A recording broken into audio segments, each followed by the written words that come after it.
Hello team, welcome to another ATP Geopolitics video with myself, Jonathan M.S. Pearce. This is a run through of Emmanuel Macron, the French president's interview with a couple of interviewers last night on French television, speaking to the French public, that I think is so damned good that you have to watch it.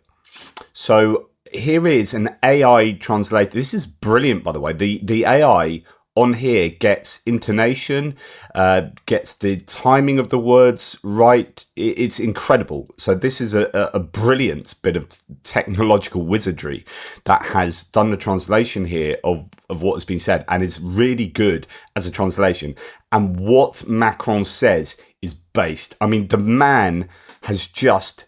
He hit the notes last night that was so spot on, and he is forceful. This guy means this, and what he is saying, as implied already, is absolutely on point. So I just think you've got to watch this.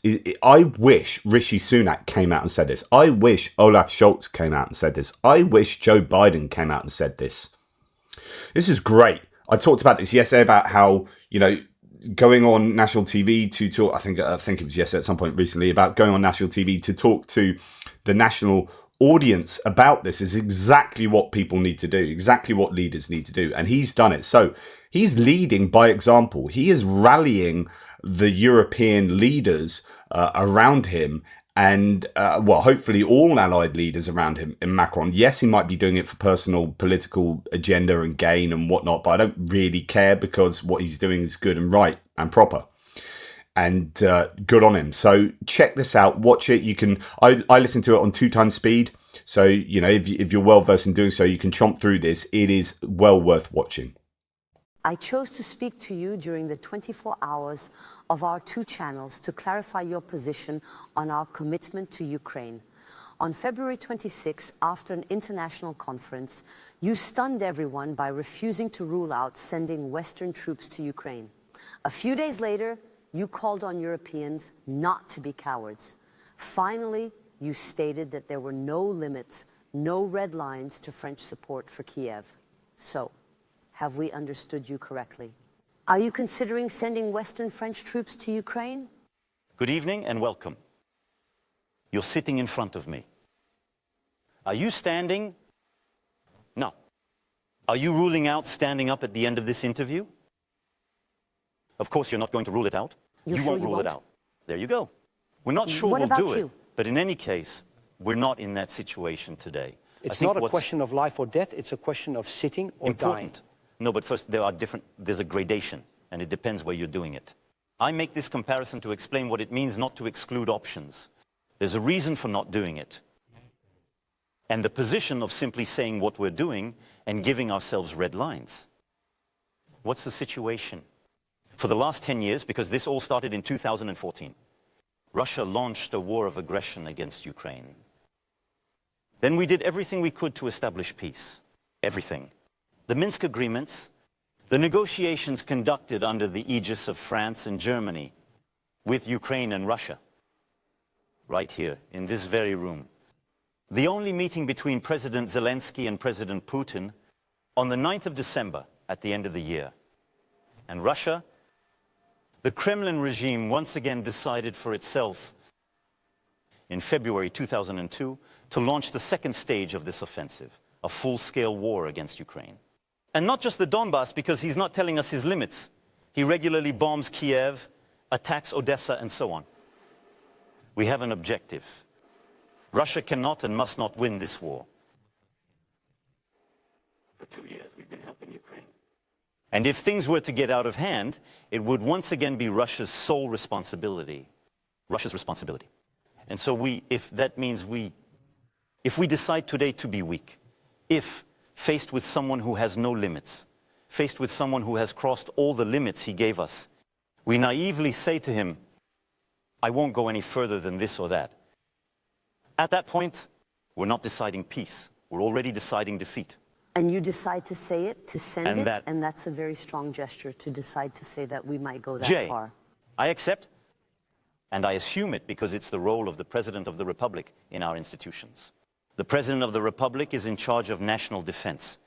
He doesn't make comments. He makes decisions for the safety of the French people. What is at stake in Ukraine? A war that is existential for our Europe and for France. I hope we'll come back to it, because it's a key issue, subject. And so I've decided, because after 2 years of war, I want to remind you that we have systematically done what we said we weren't going to do, which also puts into perspective the very definitive statements sometimes made by some people across Europe. 2 years ago, we said we'd never send a tank. We did. 2 years ago, we said we would never send medium-range missiles. We did. We said we'd never send planes. Some are in the process of doing so. So, we've put too many limits, if I may say so, on our vocabulary. We're not escalating. We are not at war with Russia. Quite simply, we must be clear. We must not let Russia win. But the French haven't understood, you were talking about vocabulary, under what precise, concrete conditions French soldiers would go to fight in Ukraine. Was it because the Russian army would make a decisive breakthrough on the front line? Is it because a key city, Odessa, for example, is about to fall? You weren't specific on that. But perhaps I'm right not to be precise, and I'll say it again. But the two conditions I've just mentioned are either science fiction or possible scenarios. In your eyes. For some years now, we've all been living in a world where what we thought unthinkable is happening. This is the end of the carefree attitude I mentioned a few years ago. This is it. War is on European soil. Between Strasbourg and Lviv, less than 1,500 kilometers. Just imagine war is in this country. So it's not a fiction, and it's not far from us. So, all these options are possible.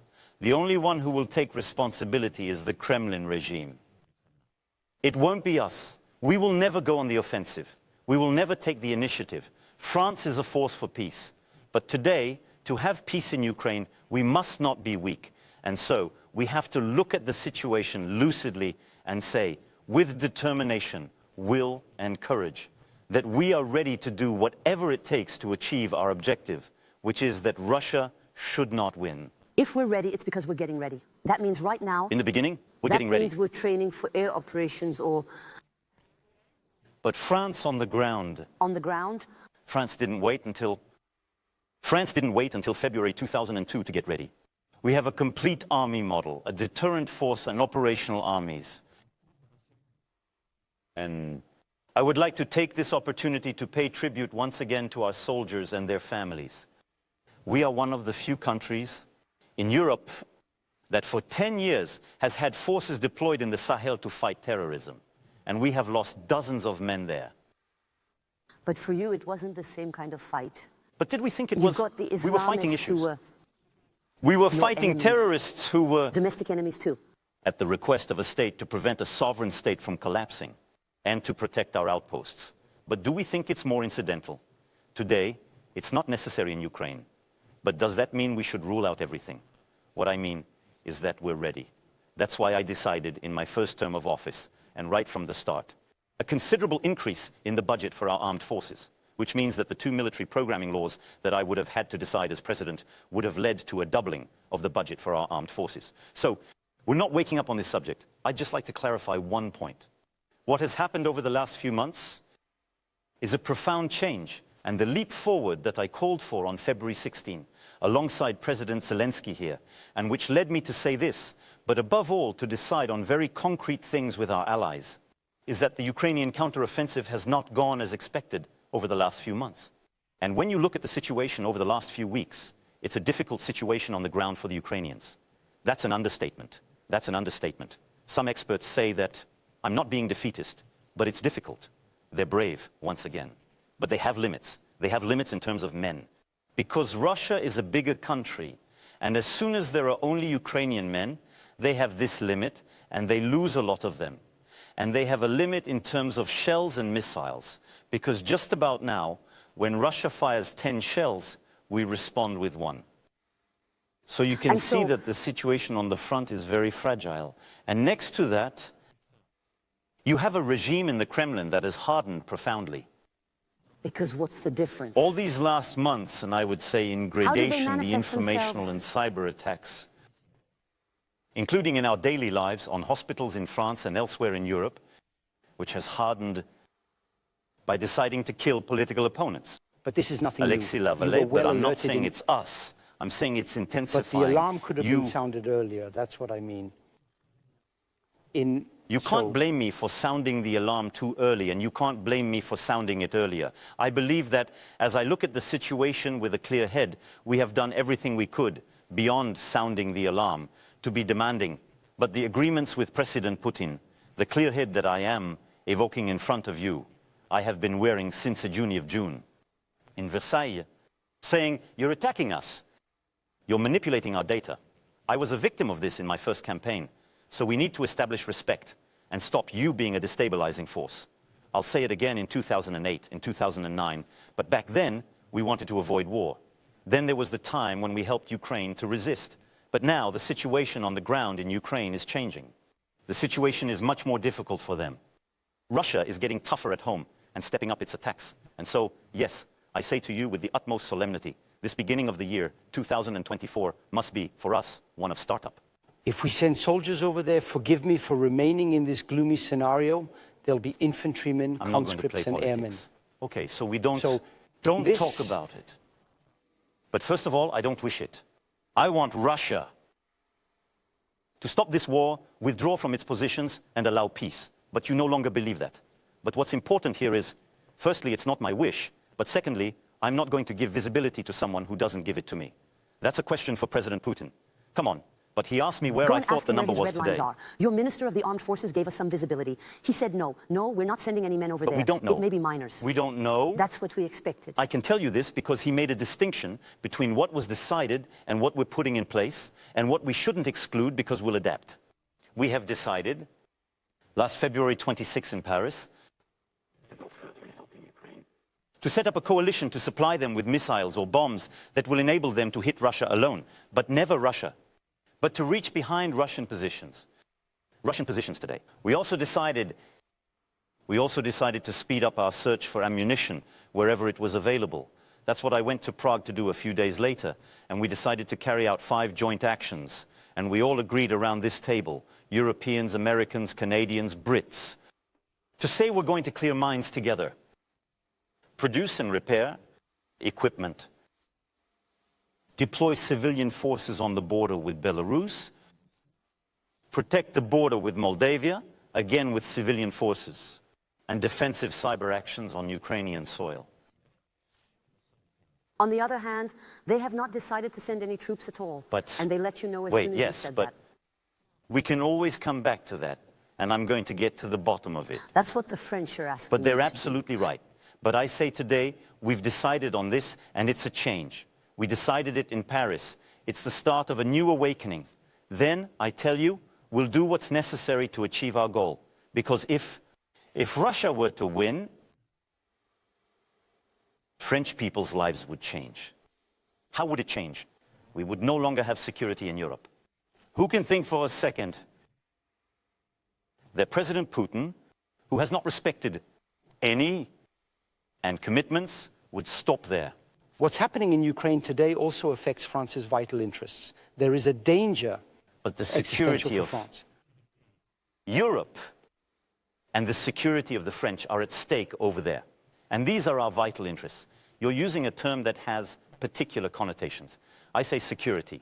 And you yourself have used the term existential threat. But that means it's our very existence that's at stake in the game. Say it, and I assume it. We've already suffered the consequences of this war in our daily lives. We've already suffered these attacks. Many of our hospitals have already suffered days and days of dysfunction due to Russian aggression. We've already suffered the consequences in Europe.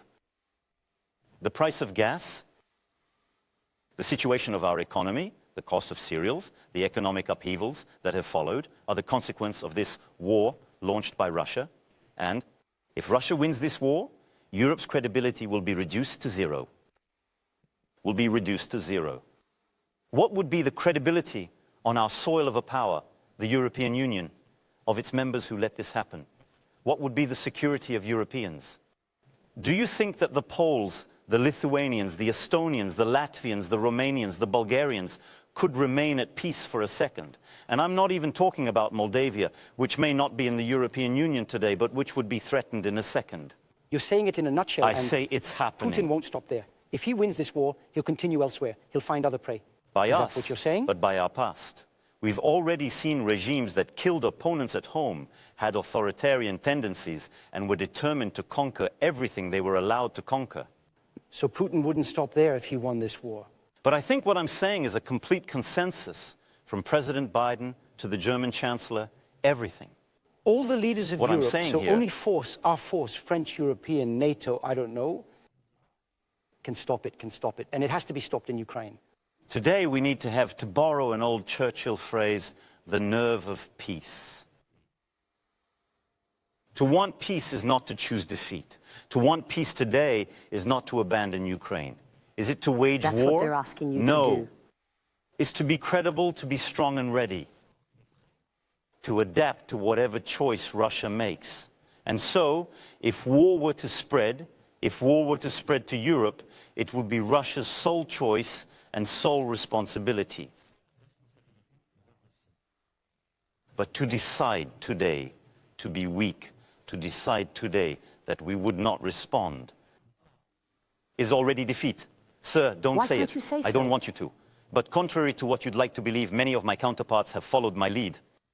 A few days later, you're not I on was your in way to Prague, finding out. and next to me was the president. Czech said exactly the same thing.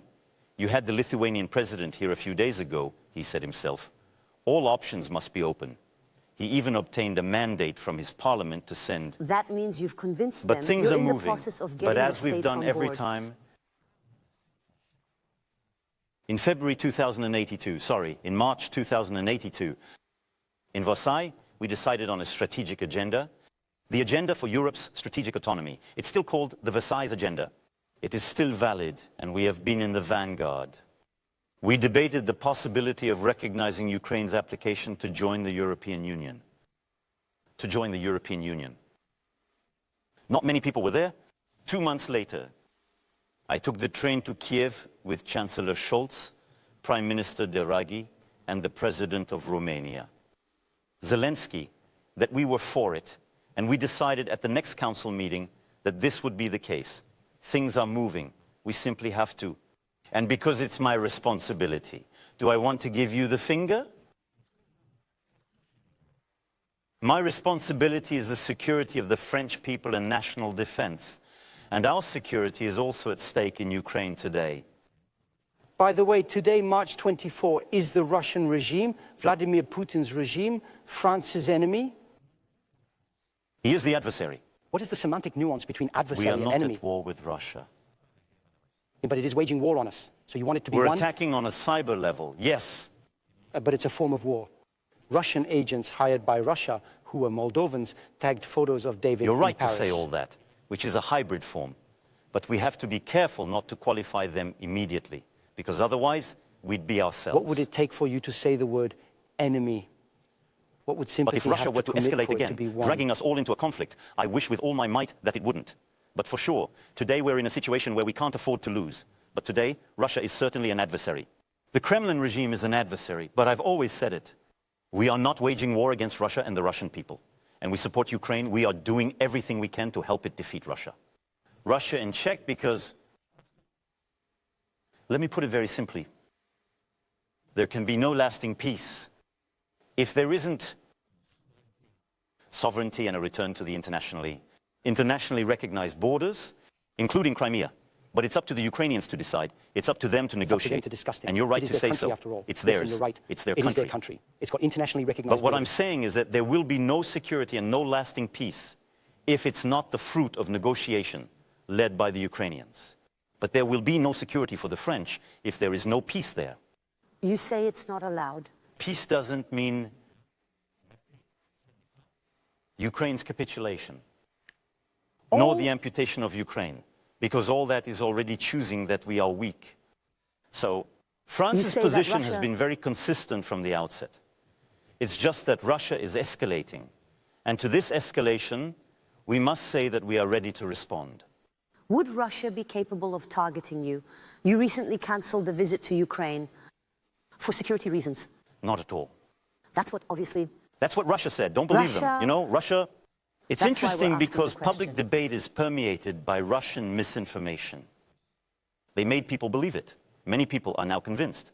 The subject of ground troops has entered the public debate. One of your colleagues asked me this question because the Slovak Prime Minister, who is very close to Russia, Russia says that our secret plan is to send ground troops. And we react every time. We close doors, we hunker down. No. So I postponed my trip. Why did you do that? Because President Zelensky was coming to Europe for the Munich Security Conference.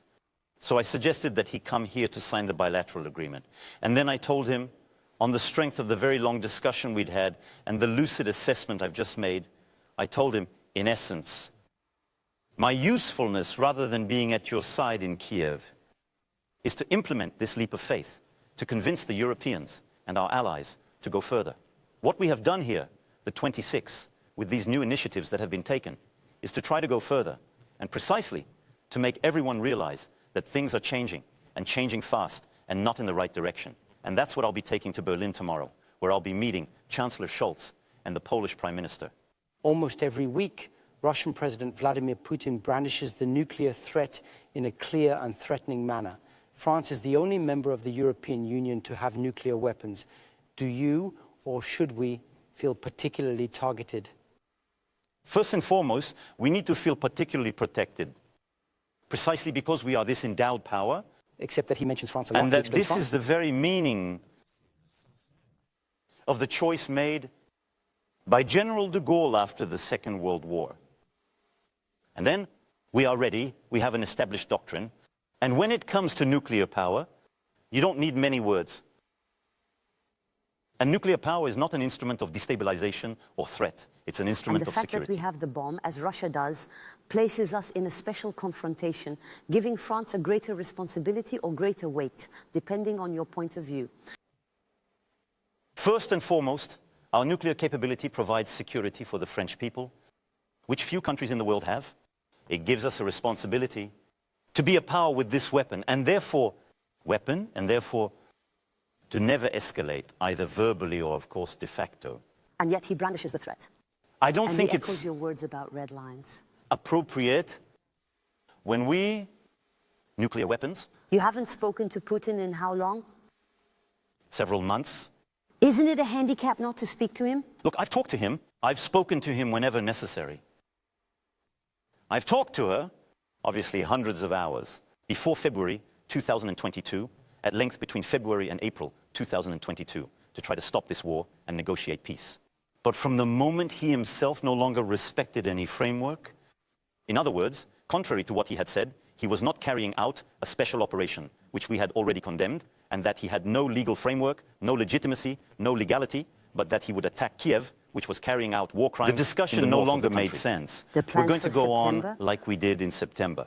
Then there were occasional discussions on the nuclear issue, because we had taken the initiative because of the front line in conjunction with the International Atomic Energy Agency to do everything we could to protect this plant. And so I had the exchanges at that time. But discussions, I'm perfectly willing to have them at any time. But we still need to be dealing with someone who is telling the truth and whose intention is to make peace. And that's not the case today. And in your opinion, Vladimir Putin is a Russian patriot? Is he an autocrat? Is he a dictator? Everything you've been saying for the last 2 minutes, the crimes he's committing against civilians, we look in a dictionary, we say to ourselves that only an autocrat or a dictator can commit crimes against civilians. Today, I'm not a commentator. The president of the Russian Federation, who today is caught up in a drift. Personal or repressive. And authoritarian drift in his country, and has chosen in recent years to be a power of destabilization, to be a destabilizing power in Europe. In Europe, by launching a war for which it bears sole responsibility and threatening the security of all. But in many other theaters of operation, from the Near and Middle East to the Caucasus and Africa, Russia is a destabilizing power. You don't talk to her anymore, so it won't be you who negotiates peace with him. Who will? Will it be the United States? But there is an order of times. I'm probably the most talked about leader in terms of responsibility. Yes, but now let's say there's a certain coldness between you. But it's not a cold, things aren't personal. And besides, I don't want to try and personalize them, it wouldn't make any sense. This isn't fiction. It's not a novel or a series. And don't worry. We're talking about life and death. As far as I'm informed, I don't feel that Donald Trump is president of the United States of America. There's a risk. And so today it's clear there's not a risk, there's war. As we speak, men and women are dying in Ukraine by President Putin. And what I'm telling you is that if Ukraine falls, our security is threatened. And so the time has come for us to resist. And we're in a time, and this is the time I'm taking on, to say that if Russia were to continue its escalation, if the situation were to deteriorate, we have to be ready. And we will be ready. And to be ready. And we will be ready. It's and we'll be ready to make necessary. the decisions to ensure that Russia never wins. Which is why you said And that France is in a war economy. will come and will come, I hope, as soon as possible, the moment when we will have to speak again with the president of the Russian Federation, whoever he may be, when the time comes. And France is in a war economy, you said at the beginning of the year. You were talking about shells earlier. Take a look at the figures with Anne-Sophie. As we speak, France is producing less than 100 shells a day, unless we're mistaken. That's what Ukrainian soldiers are using. Use in a few minutes. Sorry, it's very modest, but it's the most we can do. It's modest, and it's quite normal for these categories because we don't have a defense industry that's adapted to an ever-increasing demand. We don't have a defense industry that is adapted to a war of high territorial intensity, which is not in any of our forecasts and which we are not preparing to wage for ourselves. Will it ever be? And so, several things. Firstly, as early as February 2022, I declared to all industrialists that we were moving into a wartime economy. I asked them to make an effort to produce more and to produce faster. And that's what I entrusted to the Minister of the Armed Forces at that time. We got the job done on several segments that were essential for the Ukrainians. Caesar cannons, which are crucial to Ukraine's defense, we increased their production.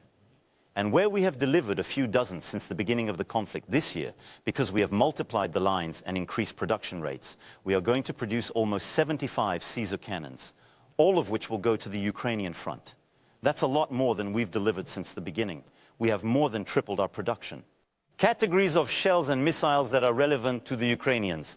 But there are limits, and this is true of all European countries. So what do we do about it? We're increasing our capacities and production rates, but above all, it's taking time because we have to create new lines and new production structures. That's why we decided to create them in Ukraine, because it's closer to the field and can be done much faster. That's what we decided here with all our partners. And that's what we're going to do, hand in hand with Germany. Expose you to bombardment. That's been agreed. You underline a form of contradiction, perhaps, among some of my partners who are ready to produce them on Ukrainian soil, but not ready to make certain commitments for the future. Well, that'll come. We could be French engineers, but our questions we're in the are process for of looking Ukrainian into, Muslims. within the framework of these coalitions, the deployments we'll be making in Ukraine to co-produce with them. This will help us to move ahead more quickly. And finally, we're doing two other things, one in the short term and one in the medium term. That's what war economics is all about. In the short term, we look for ammunition wherever it's available. So we're going to sound out every country in the world. I won't mention their names here because for some, confidentiality is important. But we'll search their available stock and offer to buy from them because it's a question of speed. At the same time, we're putting the European defense industry in a position to produce much more in the long term. How do you finance it? Because we're having a bit of a budgetary problem at the moment. We're making a lot of savings. Yes, but billions. because... How do we finance this whole war effort? But first of all, I'm going to be very frank with our compatriots and with you. We can't say that we've all been doing it for 2 years. And we've been saying it, all European leaders have been saying it, all of them, there's no exception. Our future is at stake in this war. This war is existential. And to say, we're going to carry on living as if nothing had happened. No, but I'm telling you, that's not possible. How we finance... So, as I'm telling you, we've already anticipated the situation since we have a military programming law that comes after the other one. We have doubled our disarmament budget. On top of that, we've been making budgetary choices since 2002. On top of that, we're financing aid to Ukraine. And for we've this already factory in financed Ukraine? 4.8 billion euros, more or less, and we're going to go up to 3 billion euros this year. And then is our European commitment. That's why we've launched a European Peace Facility.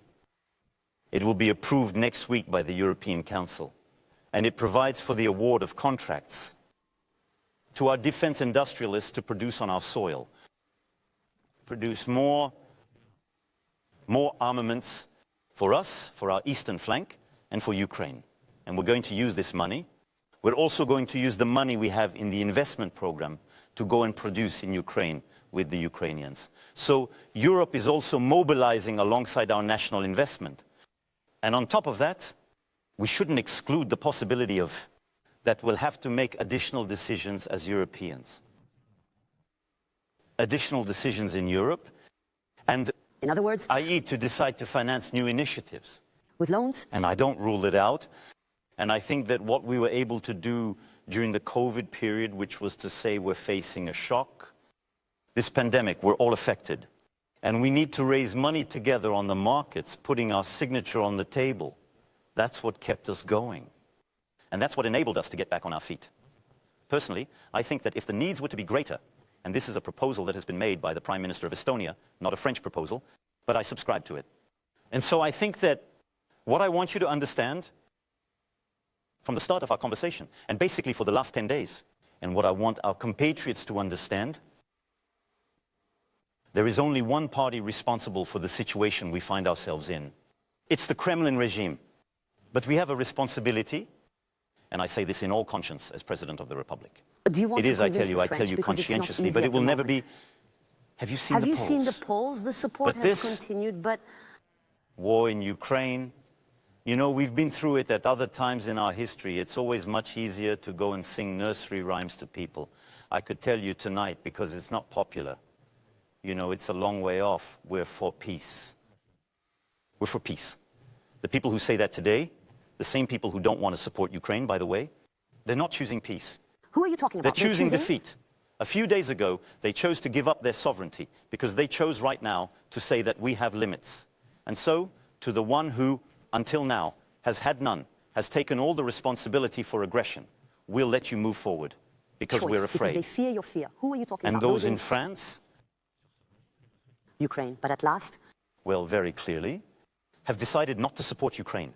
Mr. President, a few days ago, the Senate and the National Assembly had to vote on a security agreement you signed with the Ukrainian president.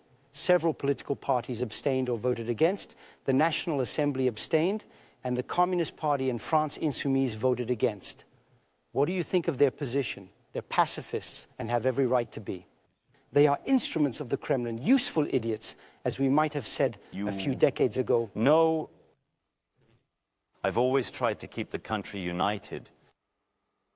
Right from the start. The meetings I held in Saint-Denis, I did so again when I saw all the party leaders and the presidents of the constitutional assemblies were held a few months ago. Constitutional assemblies a few days ago. And after that, it's freedom, it's political pluralism. So we have to be respectful of that. But I have a very profound disagreement. I think that today, in good conscience, choosing to abstain or to vote against support for Ukraine is not choosing peace, it's choosing defeat. And that's very different. And when they accuse you of instrumentalizing the conflict in Ukraine? We've already had this debate. In the service of domestic We've already politics. had this debate. Finally, because the last presidential election was held a few months after the start of the February conflict in Say. Listen to this. You can't be serious. That's all I can say. It's not serious because the responsibility for this war, the responsibility for the blows to the Ukrainian front, is Russia's alone. Our responsibility is to be strong for peace. Our responsibility is to hold this European unity together. And every time we have achieved European unity, from the outset, we were under the French presidency, and we'll get it, you'll see. It's about holding on to our unity, but it's also about being strong. It means being strong to deter. It means being strong to resist. It's about being strong for our security. Mr. President, this interview is devoted to the war in Ukraine, but there's another war we can't avoid talking about. It's taking place in Gaza. There will probably be 30,000 deaths. The circumstances on the ground are atrocious. Since the terrorist attacks in Israel on October 7th, you've always said that you're behind Israel and that Israel has the absolute right to defend itself. Does Israel have the right to defend itself to the point of revenge? What do you think of the Israeli army's action today in the Gaza Strip?